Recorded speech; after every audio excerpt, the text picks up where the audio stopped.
Hello there friends and welcome. For today's Pathfinder guide we have everything about the new SABLE Company Marine archetype, the only class in the game that gets a full scaling Hippogriff pet, which is more like a dragon because of how big it can become.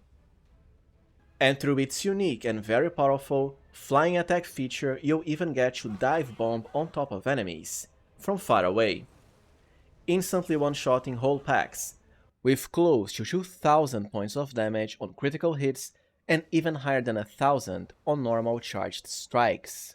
And the best part is you'll be extremely deadly even very early in the game.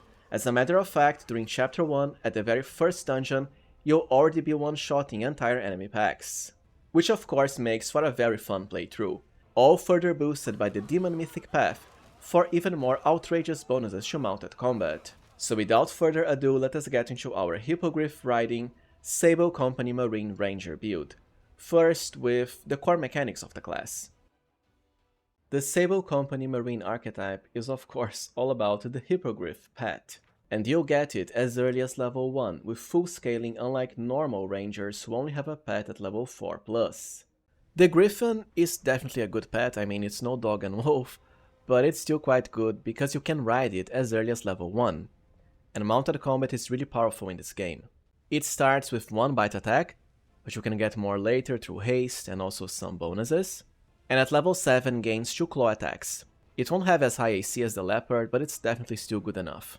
Its most unique feature is flying attack, which works almost the same way as charging, including getting all the charge bonuses, except it does bypass its main limitation, that is, you do not require a clear path or line to the target, which means even if the path is blocked, you can dive bomb on top of the enemy pack.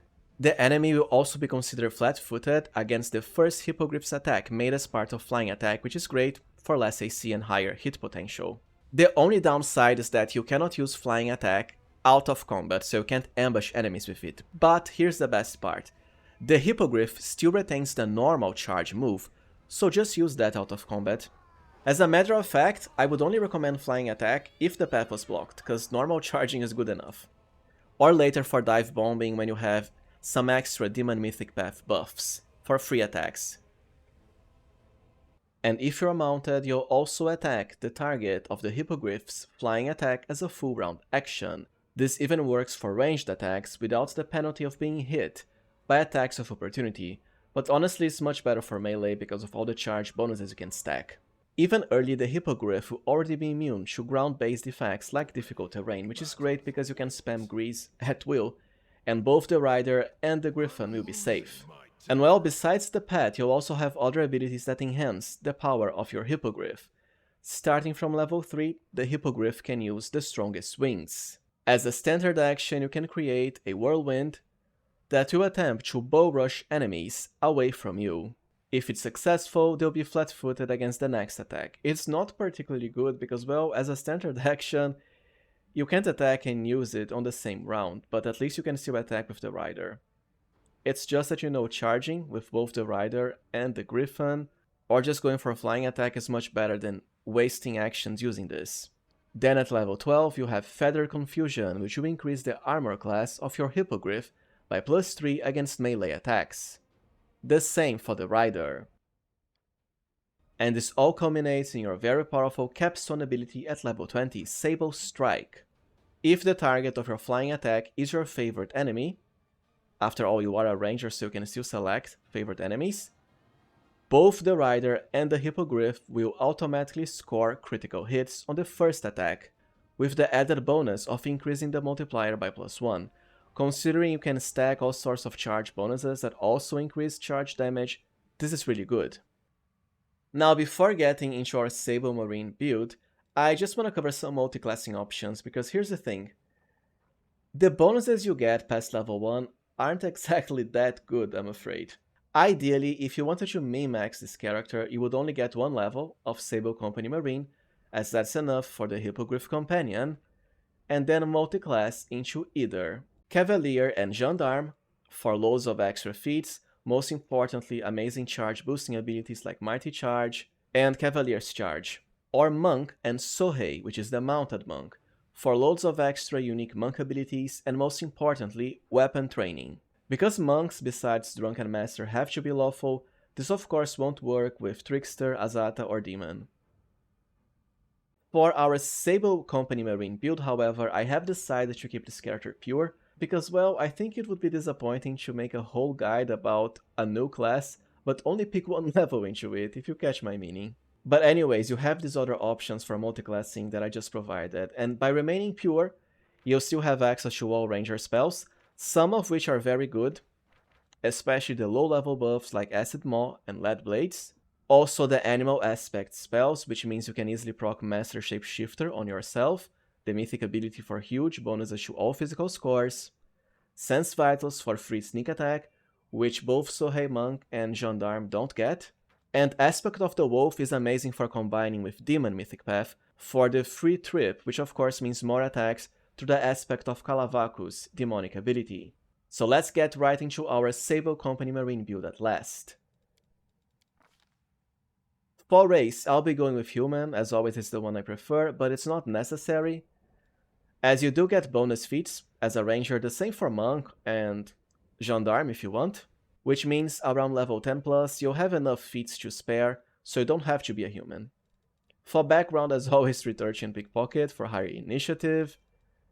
For your stats, strength is the most important one. You really want that charge damage to be the max. So start with 20 right at character creation.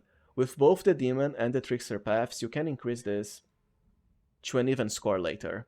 Both intelligence and charisma are completely dumpable, unless for flavor.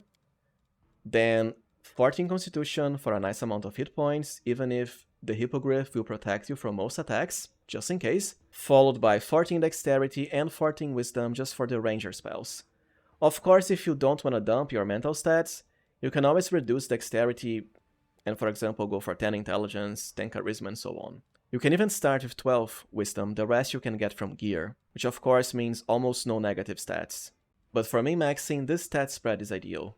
For skills, you do have a lot of them, even with low intelligence as a ranger, especially a human. But honestly, only athletics, followed by mobility because of mounted combat, and whatever else you want. Including perception because you have wisdom, lore nature also fits the class. And for our level 1 feats, we want to get started into the best mounted combat ones. The reason is simple, as I just said, you can mount the hippogriff as early as level 1 with any race. First, with mounted combat, you don't actually need this to ride your pet, but it can help you avoid a few enemy attacks, especially useful early, and is needed for other mounted combat feats. Most importantly, Spirit at Charge. This feat is highly OP, and it is what makes mounted combat builds such a breeze to play even early, because it's how you delete and one-shot enemies as early as level 1. Whenever you charge, including the hippogriff's flying charge, you'll deal double damage with melee weapons. But we are going even higher because by equipping spear weapons, any spear will work. Long spear, short spear, or the normal spear, but ideally long spears for reach. You will increase your charging damage by an extra multiplier stacking with Spirit at Charge, which means triple charge damage as early as level 1. Once again, it's one-shot city for almost any enemy, even on unfair. And this only gets better and better as you add more and more modifiers to damage. For deity, any that fits the mythic path you want, I decided to go with demon, but it's not necessary. You can also go, trickster, AEON, even AZATA, or lich. I just wouldn't recommend angel. From the second level onwards, I'll be remaining pure, but as I said, you can multiclass with gendarme or Sohei Monk just fine. At level 2 we start getting our ranger combat style feats, ideally two-handed weapon for our long spears, and cleave. This way you already have a second attack, and guess what? The bonus attack from cleave if you're ambushing the enemies out of battle with charge will get the bonus damage from Spirit at Charge. It's really that good. For level 3 it's time to get power attack. As I just said, you want as high damage as possible, with 20 strength and some other bonuses like the fact you catch enemies flat-footed with the griffin. You can turn power attack on even on unfair.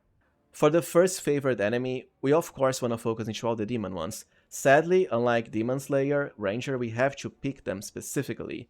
Start with Demons of Slaughter, as they are the most dangerous targets you fight early like Babau, Cambion, and Incubus. The magic demons are kind of glass cannons, so easy to handle, and Demons of Strength, they are the toughest of them all, but they only appear much later. so for now, Demons of Slaughter. At level 4, increase Strength, the same for all the other levels. For level 5, we want Outflank, as always, a must-have melee feat. Then for the second favorite enemy pick, Demons of Magic, and another increase to Demons of Slaughter. For level 6, we have a bonus ranger feat, and it's time for Cleaving Finish at last for yet another free attack. Considering how easy it is to kill enemies with this build with a powerful Alpha Strike, it really helps. For level 7, it's time for the classic Lunge. It's not that necessary, but honestly the higher your reach, especially when you have long spears, the more enemies you are catching with Cleaving Finish. Most importantly, improved Cleaving Finish, which we'll be picking soon enough. For level 9, it's time for improved critical, ideally into long spears or any other spear type weapon. Then for level 10 as a bonus feat, Great Cleave. It's rather useless by itself, but needed for the best one, improved Cleaving Finish. Followed by Demons of Strength. And now another stack of Demons of Magic. Then for level 11, improved Cleaving Finish at last. It's especially useful for a mounted build because of how easy it is to kill enemies. As soon as battle starts, you are already exploding multiple enemies at once. And well, this doesn't have a limit, so you can just keep on killing more and more and more enemies. Which of course becomes broken good with the aspect of Kalavaku's demonic ability you'll have at this level. From level 13 onwards, you can kinda go with whatever feats you want. And just in time for all the Trickster stuff if you went with that mythic path. Anyways, I'll keep it simple and go with combat reflexes for now. Then for level 14, you kinda already have the best two-handed feats for this character. You might as well pick toughness. The fear stuff like Dreadful Carnage, Intimidating Prowess, it doesn't really matter. I mean, you instantly one-shot everything, why bother fearing them? Then for level 15, it's time for Armor Focus, Medium Armor. For another favorite enemy, Outsiders, to catch all the outsiders that aren't demons. You do fight some, especially in the first DLC, Inevitable Excess. Then let's keep increasing Demons of Strength, because at this point, they start appearing by the score like Vavakias and Balors. Level 17 plus is whatever you want. I'll just pick Improved Initiative, just in time for the Demon Lord battles. The same for level 18, go with whatever. Might as well pick Dodge or even something like Critical Focus. As far as 19, the classic Blind Fight, just in time for a few annoying demons. For the final favorite enemy at level 20, go with Constructs just for the Inevitable Access DLC. Otherwise, pick whatever you want, because the remaining ones here don't matter. Followed by the last stack, 2 Demons of Strength. And of course, you'll get our highly OP Sable Strike Capstone for even better instant death area of effect potential. Now let us cover Mythic Progression for our Hippogriff Rider Sable Company Marine. For the first Ascension, either Close to the Heavens if you want some healing potential, or Instrument of Freedom to buff allies with holy damage, including your pet. Close to the Abyss will kinda clash if you went with a rich weapon like a long spear. Bit of Fun can also work, depending on if you want this character to have high skills or not. It helps with mobility for mounted combat at least. For Mythic level 1 you have 2 options. Leading Strike is really powerful when combined with mounted combat, because by just alternating attacks between the rider and the pet, you'll always constantly proc this. The thing is, you're kinda killing enemies instantly, so unless you're fighting a boss and so on, it's not gonna matter that much. I'd much rather pick Master Shapeshifter right now for the huge bonus to all physical scores, as you can easily proc it as a ranger from all the animal aspect spells. For the second Mythic level you have a few options. Either Mythic Power Attack for the highest damage boost. You can also go with Leading Strike, as I mentioned before, as an extra Mythic ability, even Last Stand, or pick Last Stand earlier. But once again, you kill stuff so fast, I can't really see you dying, but it always helps for Unfair as the main character, because it's a game over if you die. Mythical Beast is also another option, or you can delay it for later. I'll just go with Mythic Power Attack, because I want as high charge damage as possible, for those tasty one-shots. For Mythic level 3, ever ready as usual, or one of the options I mentioned before, including Mythic Charge, I just don't think you need it so early. Then for Mythic 4, Mythic Critical into Long Spears. For the first and the other demonic aspects, I already have a Mythic Demon Guide you can check for in-depth explanations, but to keep it simple and short, Kalavakus all the way, it makes mounted combat builds even more overpowered, and has remained unnerfed to the day. This way, whenever you charge, you'll have a free combat maneuver, the same for the aspect of the wolf spell as a quick action, which means 2 free attacks, for even more enemy explosions. At Mythic 5, you might as well grab Mythic Charge. You can full attack when charging with the Griffin, and the Hippogriff does have Pounce, but as always it helps you have a Scald for even higher damage and attack rolls. The second demonic aspect, well, it depends. If you want as high charge damage, go with Shear, which also provides you more bonuses to attack rolls. Succubus is always another choice, by providing party-wide immunity to compulsion and fear effects, the most annoying forms of enemy crowd control. Followed by the major aspects, Balor, to share rage with party members, and of course Vavakir for the huge bonus to strength. For Mythic level 6, it's time for Mythic Armor Focus, Assault for medium armor, followed by the Incubus aspect for even higher damage. At Mythic 7, go for Mythical Beast, or as I said before, you can pick it earlier if you prefer. Even instead of Ever Ready, but man, Ever Ready is really good. Followed by Shadow Demon for the bonus to Wisdom, and Succubus, or whatever else you want from now on. For Mythic 8, go with Mythic Initiative. Mythic 9 can be whatever you want, you might as well go for Last Stand just in case. Or even Unrelenting Assault, but Last Stand is way better. Then Nocticula to share all rage powers, including the highly powerful Calavakus aspect with your Hippogriff pet. That's how you instantly explode everything around you. And for Mythic 10, you can truly pick whatever you want, including an extra Mythic ability now. Followed by Pazuzu for the extra attack that stacks with haste. Now let's just do a quick section on our Hippogriff build. I already have a main pet guide you can check to the side here, but to put it simply, I decided to go for more tanking potential because, to be fair, you have enough bonuses to damage with your Demon Rider, of course. And because most attacks will target the Hippogriff, your Demon Lord can then be fully safe against whatever enemy's attacks that survive the initial onslaught. So anyways, I went with the base Animal Companion, you don't need Bully. At level 1, grab Dodge for higher AC, then Improved Initiative at level 3, as you don't really want to get caught flat-footed on a tank for less AC. At level 4, be sure to increase Intelligence, so we can qualify for Improved Unarmed Strike, which is necessary for all the Crane-style line of feats. If you are respecting this character, from Chapter 2 onwards, well, you can just use a Headband of Intelligence, equip it on the Griffin, so that when you level him, you can qualify for Improved Unarmed Strike as early as level 1. But anyways, for level 7 you could already start into the Crane style line of feats. I'd much rather go for Outflank, however, because of how good it is. But as I just said, you can delay Outflank for later and get other Crane style stuff earlier. But for me, at level 9, Crane style for higher defenses, Crane Wing at 11 for the same purpose, at 13 you can grab Improved Critical or get Crane Riposte. Just switch their order if you want. Level 17 plus can be whatever you want. I went with Combat Reflexes and later Blind Fight. And of course, as with any pet tank, you do need to stack a lot of buffs, at least if you're playing on Unfair. Now let us cover gear for our SABLE Company Marine build.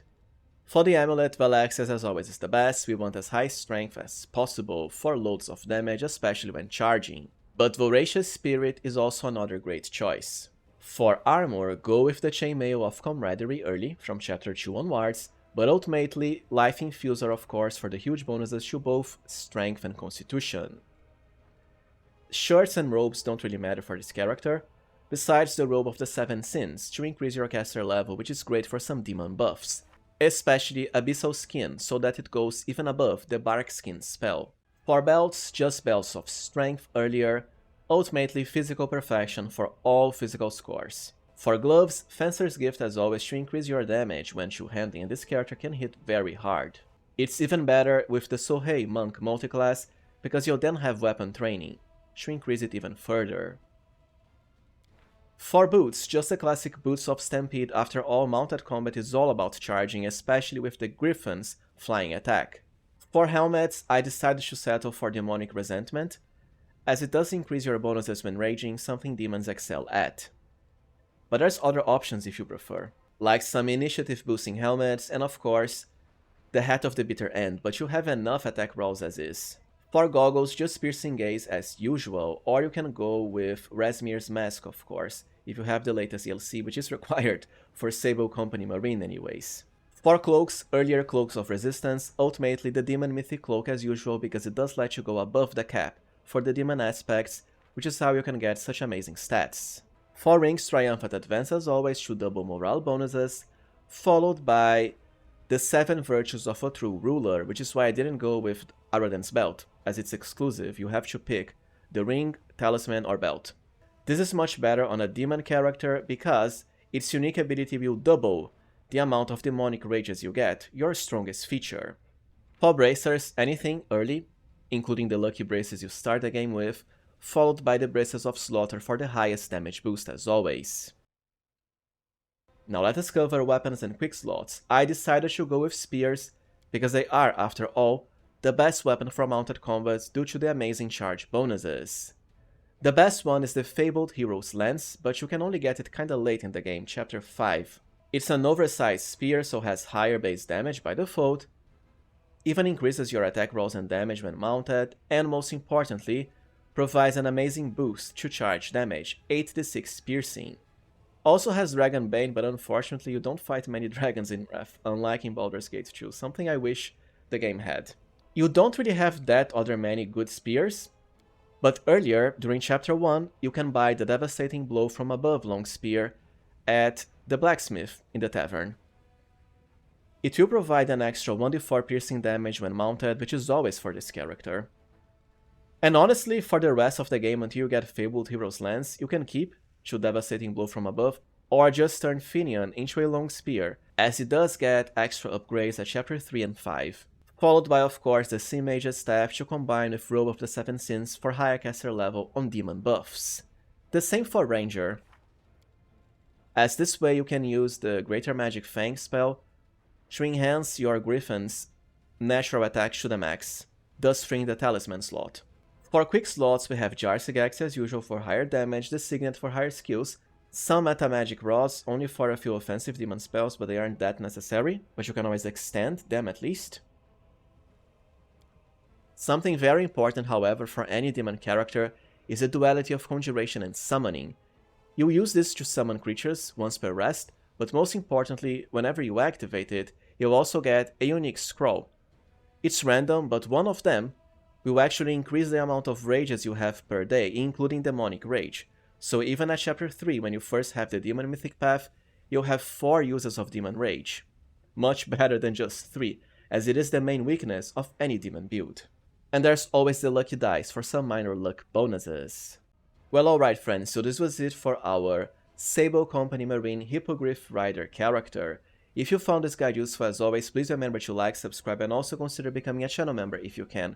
I really appreciate your support. Thank you for watching and see you next time, friends.